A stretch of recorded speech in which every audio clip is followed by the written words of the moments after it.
Ratified the amendment to allow the income tax was never legally met, and this has even been cited in modern court cases.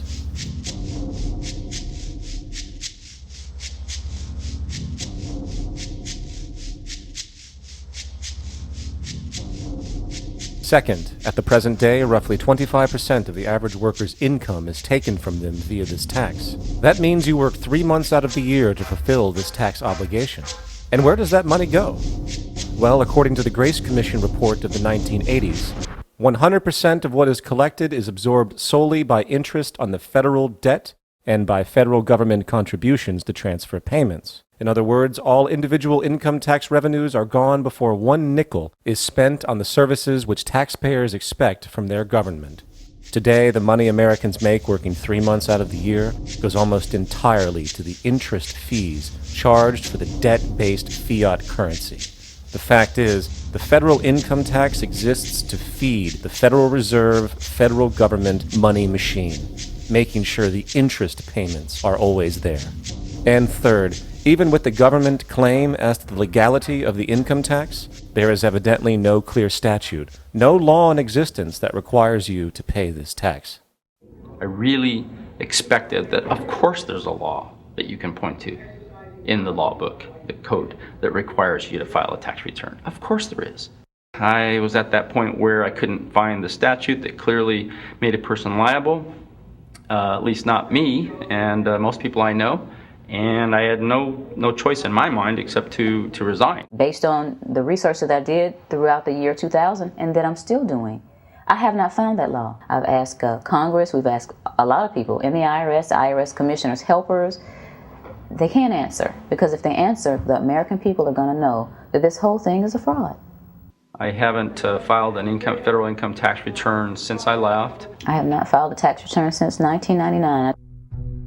Now, the control of the economy and the manipulation of society for the vested financial powers is only a part of the game being played. Another level is the business of war. Since the inception of the Federal Reserve in 1913, a number of large and small wars have commenced. The 3 most pronounced might be World War I, World War II, and Vietnam. World War I. In 1914, European wars broke out centered around England and Germany. The American public wanted nothing to do with the war. In turn, President Woodrow Wilson publicly declared neutrality. However, under the surface, evidence now shows that the financial powers behind the administration were looking for any excuse it could to enter it. It is important to understand that one of the most lucrative things that can happen for the bankers is war, for it forces the country to borrow even more money at interest, not to mention the profits generated through the financing of military productions. In the words of 2-time Congressional Medal of Honor winner Smedley D. Butler, war is a racket. It always has been. It is possibly the oldest, easily the most profitable, and surely the most vicious. It is the only one international in scope, and it is the only one in which the profits are reckoned in dollars and the losses in lives.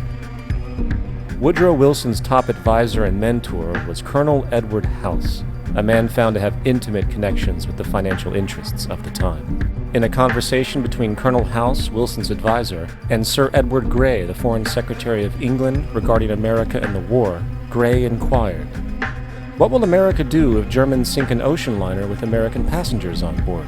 House responded, "I believe that a flame of indignation would sweep the United States, and that by itself would be sufficient to carry us into war." So, on May 7, 1915, a ship called the Lusitania was sent where German military vessels were known to be.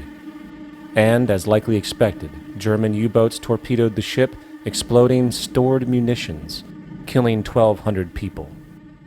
To further understand the obvious anticipation of this setup, the German embassy actually put advertisements in the New York Times telling people that if they boarded the Lusitania, they did so at their own risk, as such a ship sailing from America to England through the war zone would be liable to destruction.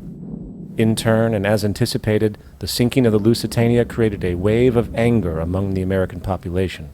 and America entered the war a short time after. Major General Smedley D. Butler summarizes the monetary reality of World War I.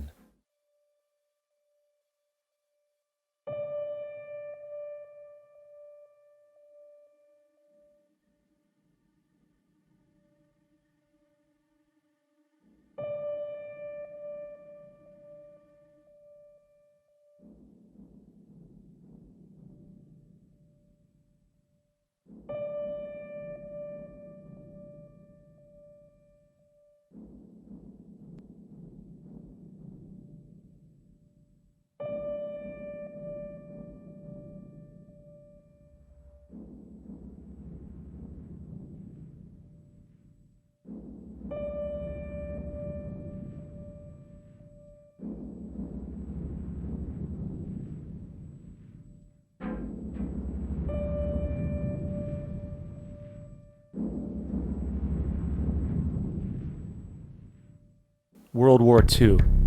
On December 7, 1941, Japan attacked the American fleet at Pearl Harbor, triggering U.S. entry into that war.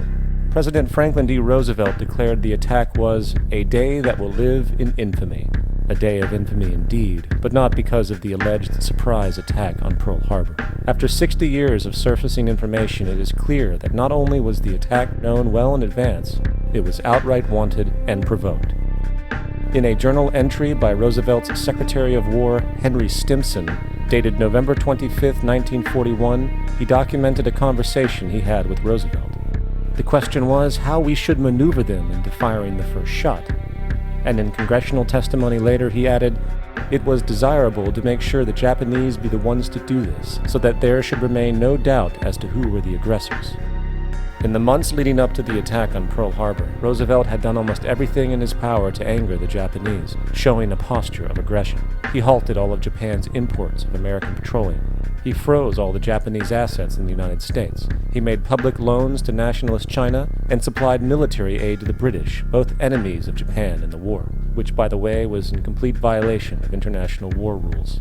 And with numerous Japanese codes broken in advance revealing the plan to attack, on December 7, 1941, Japan was allowed to attack Pearl Harbor, killing 2,400 soldiers. Before Pearl Harbor, 83% of the American public wanted nothing to do with the war. After Pearl Harbor, 1 million men volunteered for that war. It is important to note, Nazi Germany's war effort was largely supported by two organizations, one of which was called IG Farben. IG Farben produced 84% of Germany's explosives. One of the unspoken partners of IG Farben was J.D. Rockefeller's Standard Oil Company in America. In fact, the German Air Force could not operate without a special additive patented by Rockefeller's Standard Oil. The drastic bombing of London by Nazi Germany, for example, was made possible by a $20 million sale of fuel to IG Farben by the Rockefeller's Standard Oil Company.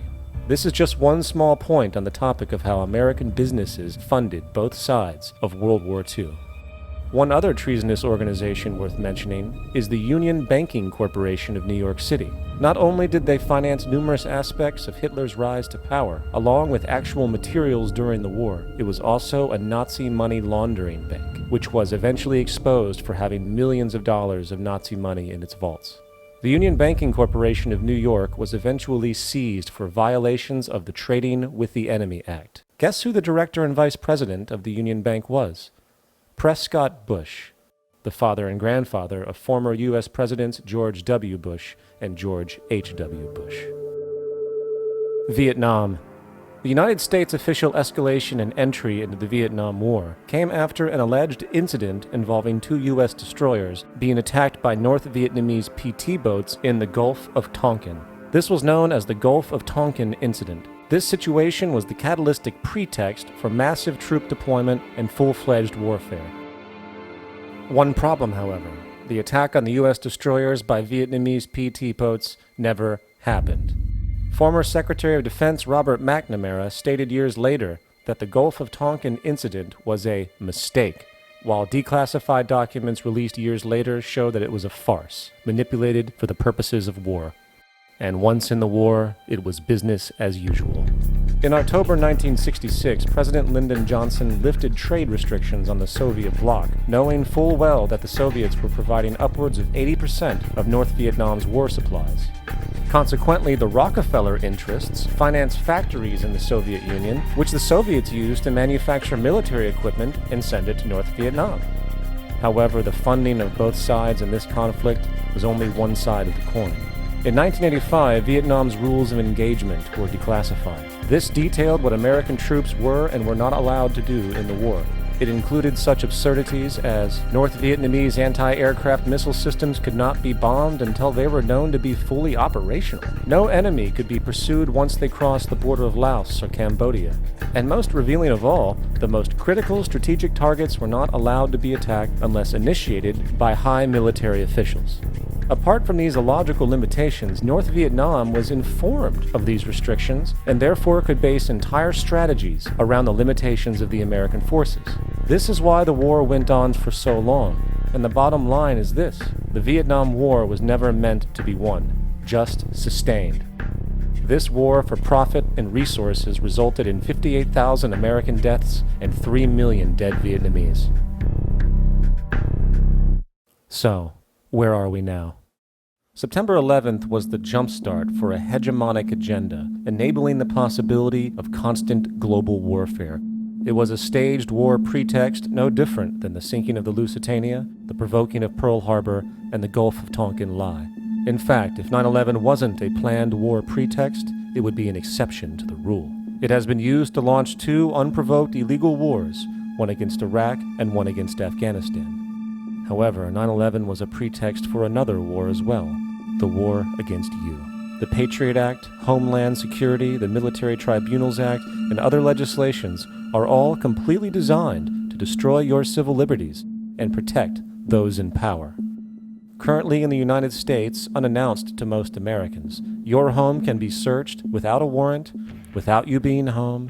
You can in turn be detained indefinitely, with no charges revealed to you, no access to a lawyer, and legally tortured, all under the suspicion that you might be a terrorist. If you need a painted picture of what is happening, let's recognize how history repeats itself. In February 1933, Hitler staged the false flag attack, burning down his own German parliament building, the Reichstag, blaming it on communist terrorists. Within the next few weeks, he passed the Enabling Act, which completely eradicated the German Constitution, destroying people's liberties. He then led a series of preemptive wars, all justified as necessary to maintaining homeland security.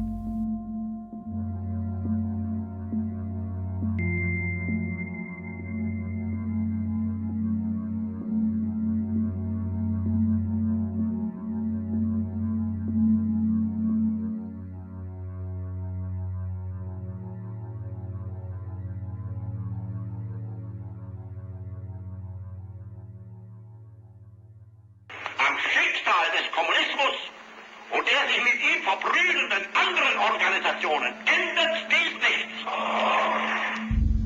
Our enemy is a radical network of terrorists and every government that supports them. It's time to wake up. The people in power go out of their way to make sure you are perpetually misled and manipulated. The majority's perception of reality, especially in the political arena, is not their own. It is shrewdly imposed upon them without them even knowing it. For example, the public at large now believes the invasions of Iraq and the Middle East, along with the resulting instability, are the consequences of political and military mistakes. What the public fails to see, of course, is that the destabilization of the Middle East is exactly what the Western interests want.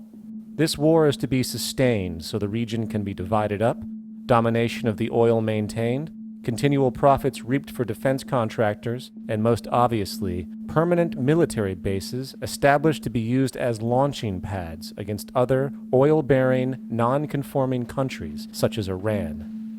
For further implication that the Middle East destabilization is purely intentional, in 2005, 2 elite British SAS officers were arrested by Iraqi police after being caught driving around in their car shooting at civilians while dressed up as Arabs. After being arrested and taken to a jail in Basra, the British Army immediately demanded the release of these men.